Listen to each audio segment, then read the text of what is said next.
Hey everyone, welcome back to another video and welcome to Smithsdale Farm. We're actually back at the land. We haven't been able to get back down to the land because we've been in the lockdown in Barcelona, so here we are and we're excited to be here and we're just ready to get on with a few projects. This morning we've been scouting different terraces to look at where we can potentially build a shed slash cabin.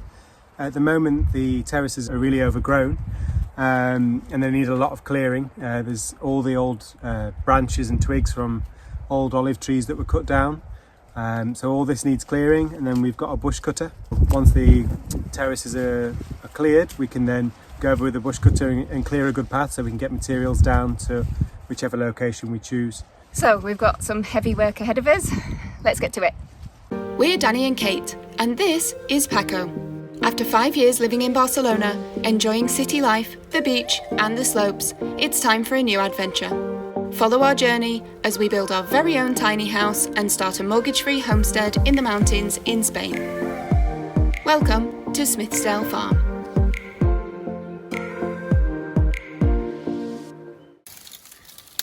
So this is the size of the trees that used to be on the land. You can see from the size of the trunk that they were quite big, well-established olive trees at one point, but now just bundles of twigs laid around the terraces.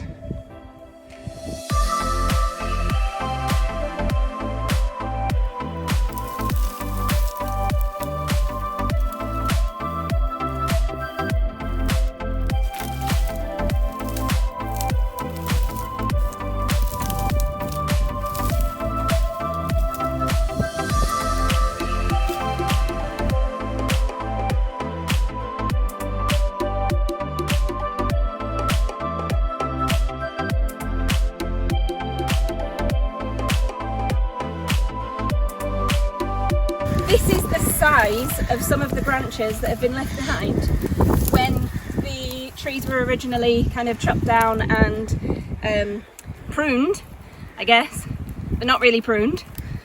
So this is everywhere around each of the bancals, and what we're trying to do is just clear a path and put them in piles.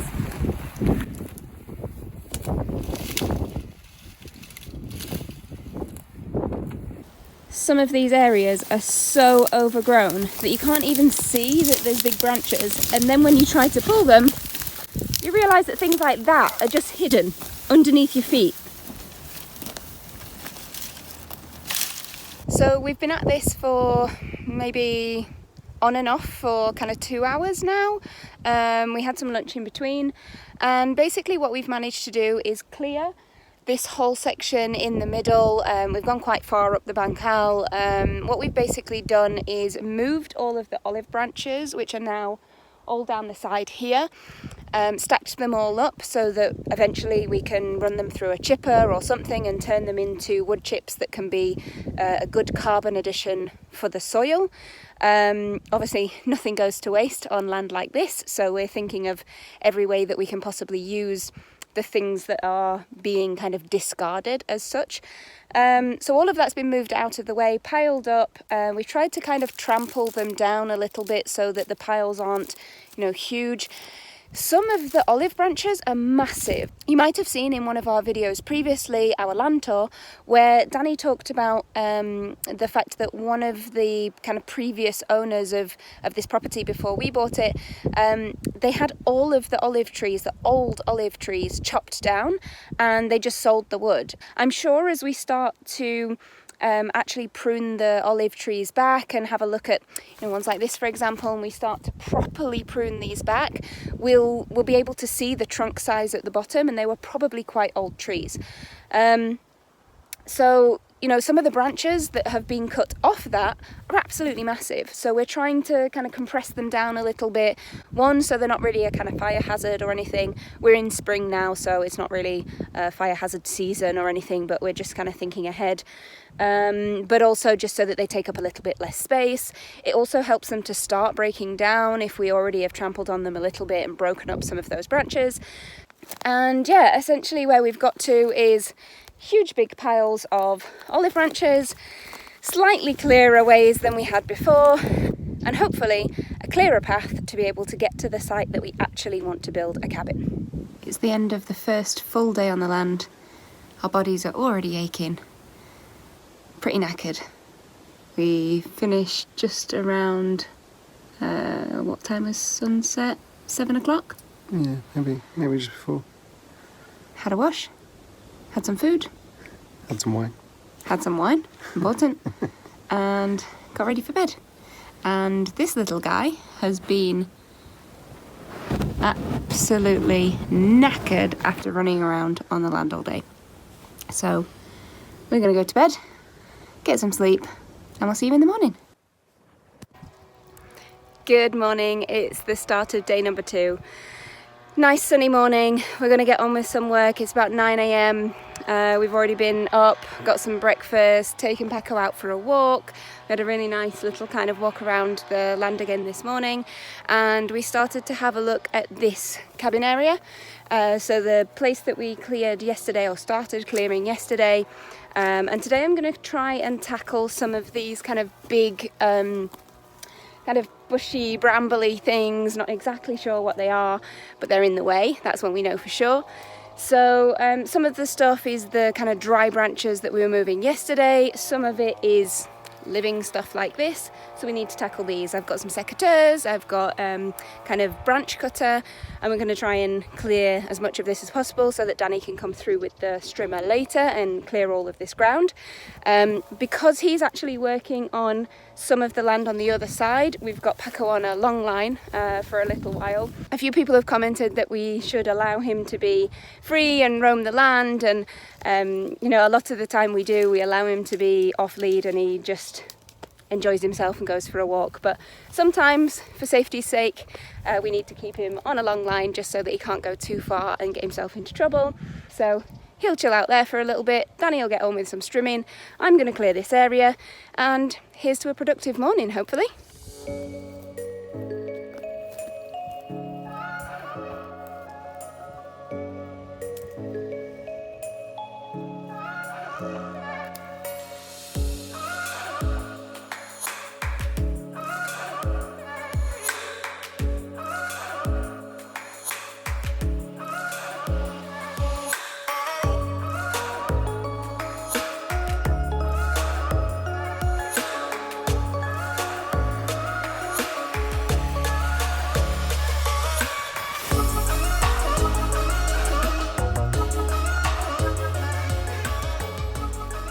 So this is the bush cutter we've bought from Leroy Merlin, Spain. It's a Garland 711G. And to be honest with you, my recommendation would not be to buy it. We've had several issues with it, and it's gone back to manufacturer to replace different things. First thing that broke was this end piece, or like the head of the strimmer. They call it a cabathal. And basically these clips that hold on the base broke off after 10 minutes of use. They said I had mounted it badly. I mean, I don't see how you can mount it badly when it comes in the box like this and you just screw it on. Then the second thing that was broken was this hand piece was snapped in half, so you couldn't really pull it. And then the fuel line, which is now situated, or fuel intake is now situated here. It was, first time I got it was here, and you couldn't force it into the tank, which meant the engine wasn't sucking any fuel up. And then it went back to the manufacturers and then it's come back to me. See how it goes. Set up for a cold start, turn it on, and then choke on.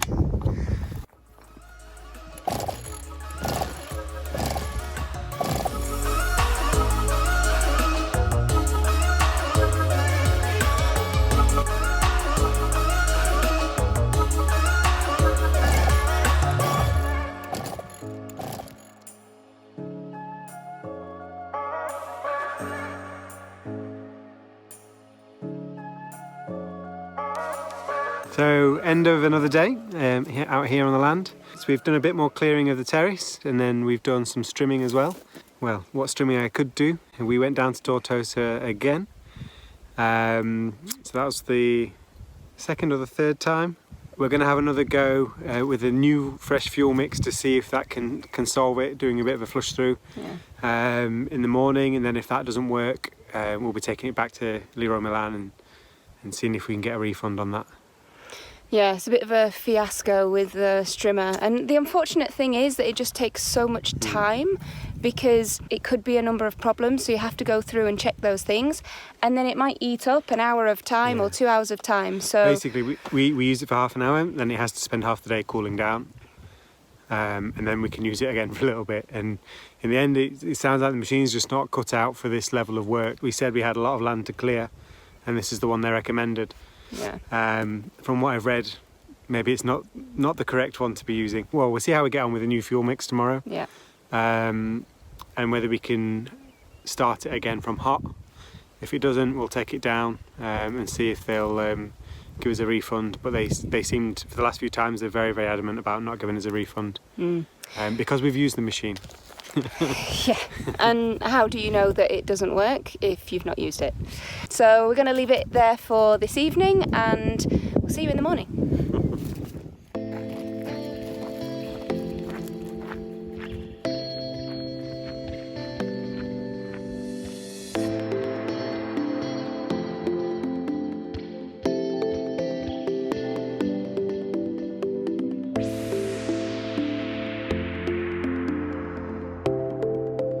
This morning we're going to continue on some of the terrace that we started to clear previously. So this is the terrace where hopefully we're going to build the cabin at the end and make a nice clear open walkway so that if we need to carry building materials and things like that, we've got a clear path to do so.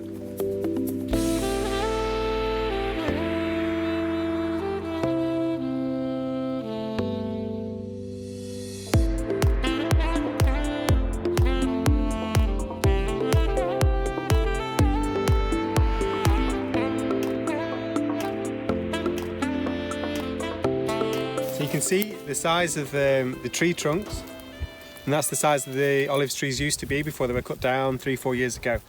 The way olives grow is they send side shoots out from the base, and normally you have to trim these back, but because the tree's been cut, you've got these side shoots coming out from the side of the trunk, and this is how it's grown into a bush.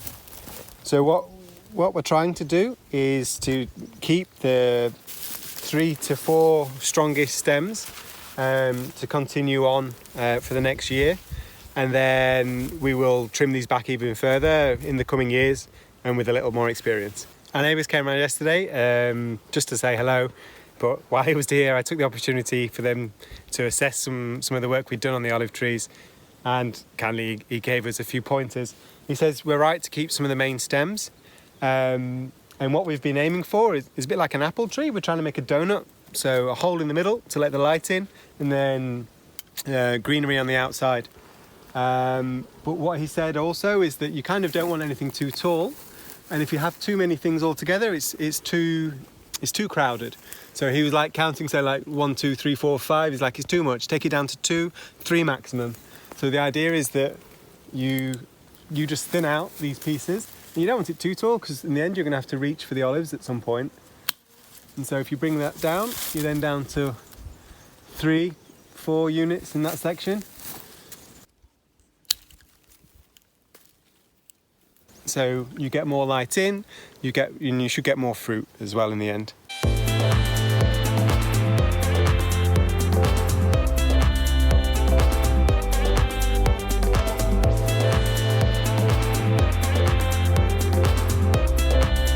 So after about half an hour's work, this is what the olive tree looks like now. Much more open, a lot more light coming into the tops. We've taken it down again to about 5 main stems, 5 or 6, and then what we'll do is over the year see which ones are the strongest and then prune again next year to take that back down to kind of 2 or 3 main stems. And as we're going, we're putting anything that's kind of small and we need to get rid of just in a pile along with the other pieces. But then we're putting aside pieces that we think might be useful for making kind of canes or to go towards the compost bin that we're making on the other side, things like that. It's the start of another day, and today will be pretty much the same as yesterday. A lot more clearing of this terrace that's going to lead to where we want to put the cabin. So we won't bore you with all of the chopping and clipping and pruning and everything like we were doing yesterday. It's going to be much the same. I think we've got about four olive trees that we've got to clear today, or we're hoping to clear today. And then that will be more or less this terrace done, and we should hopefully have some more olive trees that are a bit more productive come next year. So we'll meet you back here in a couple of hours when that's all done. We're at the end of another day, having pruned some olive trees, and we've made quite good progress. We've gone across three olive trees today. It takes a lot longer than you think. So this is the bancal we've been doing. So here's the one we did this morning. That's some of the kind of canes that we've been saving. So down to how many? Five trunks now. And then we've done this one over here. Paco sat quietly. And so here's the second one. We've not trimmed down the branches yet, but again you can see the size of the trunks that are there. And then this is down to 3, 6, 7. So this we'll be taken down a bit further, I imagine. And then here's the last one of the day. This one was a bit of a beast. It had a lot of brush around it, and then a lot of side shoots that needed to come out. And we've taken this one down to the 5. So it's been a long day. And yes, we think we need a chipper. Because we've got a lot of material here. Some of it we can save for wooden sticks, but most of it needs to be chipped. Typically they burn it, but we don't want to do that. We'd like to keep the carbon on the land if we can, drop it on the soil and hopefully build the soil up a little bit better, help it with moisture retention and hopefully improve the fertility a little. So that's this trip coming to an end. We feel like we've been pretty productive. We've got a lot done. We've managed to clear a reasonable amount of land.